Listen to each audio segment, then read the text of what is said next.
Voilà, on va montrer qu'on a été capable de, de basculer du côté de la surjectivité grâce à la formule du rang. D'accord. En calculant maintenant, en montrant qu'on peut calculer maintenant les surjections linéaires de E dans F. Regardez, vous avez le nombre, donc vous avez E de dimension n, F de dimension m, K de cardinal Q, le nombre de surjections de E dans F, à condition bien sûr que m soit inférieur à n, sinon il n'y en a pas, hein. Donc ce serait 0. C'est Qn moins Q, facteur de Qn moins... Non, Qn moins 1, facteur de Qn moins Q, jusqu'à Qn moins Qm moins 1.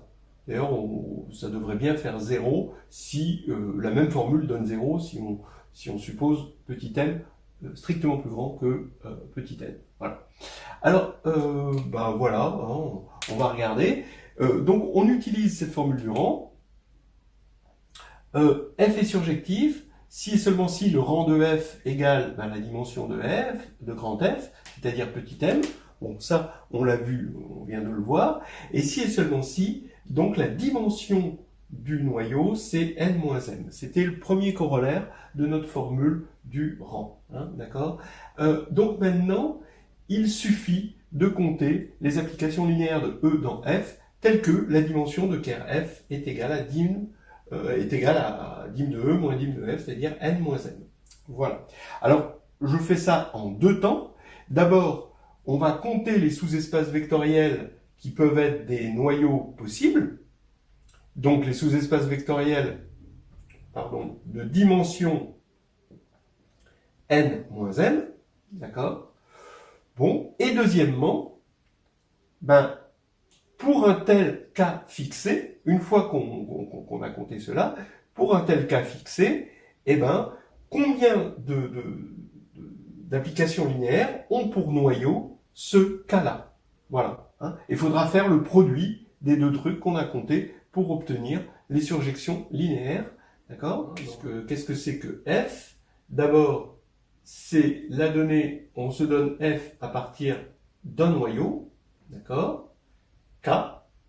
Voilà, c'est lui qui va jouer le rôle du noyau. Il doit avoir la bonne dimension.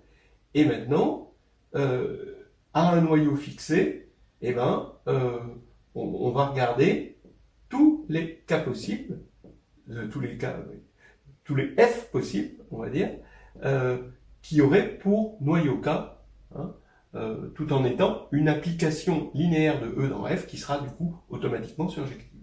Voilà. Donc vous voyez que c'est encore un lemme du berger, hein, d'accord, qu'on va appliquer. Bon. Alors, maintenant, la première chose, ça a déjà été fait. Combien il y a de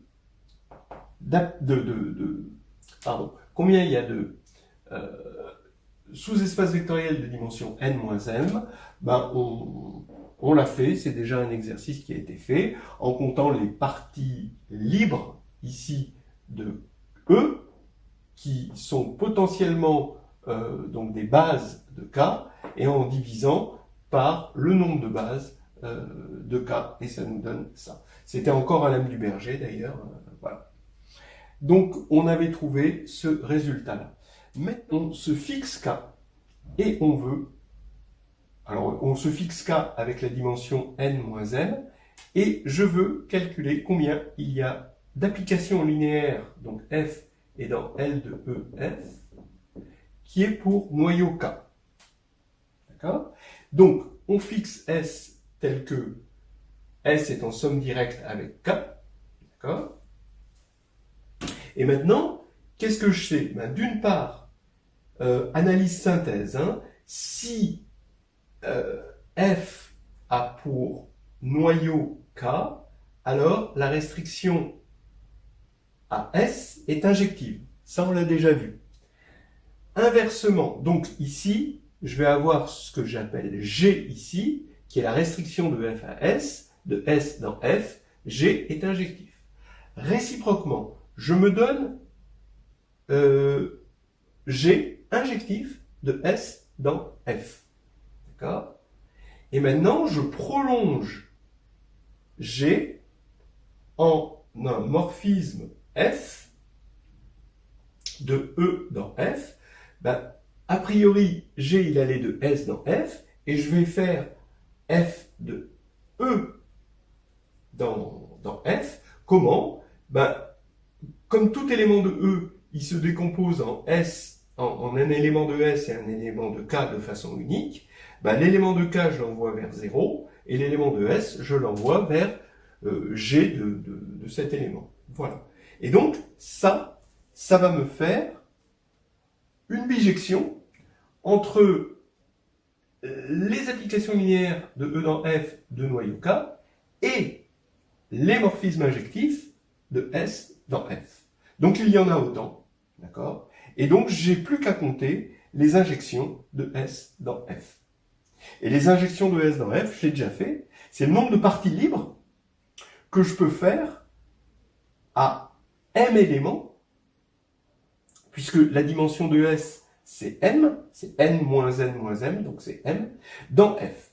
Mais F est un... Bon, ici, F est de dimension M, donc en fait, dire que c'est injectif, c'est dire aussi que c'est surjectif, ça faisait partie des corollaires. Hein. Donc il suffit de chercher le nombre d'isomorphismes, c'est-à-dire le nombre de bases, et ça, le nombre de bases à M éléments, on l'a déjà calculé, c'est ça. Donc maintenant, qu'est-ce qu'il faut faire? Il faut faire ça fois ça, parallèle du berger, et voir que on tombe là-dessus. Bon, c'est un petit calcul. Bon, mais finalement, là maintenant, c'est rien que du calcul, c'est un petit peu... c'est de la plomberie, quoi. Voilà.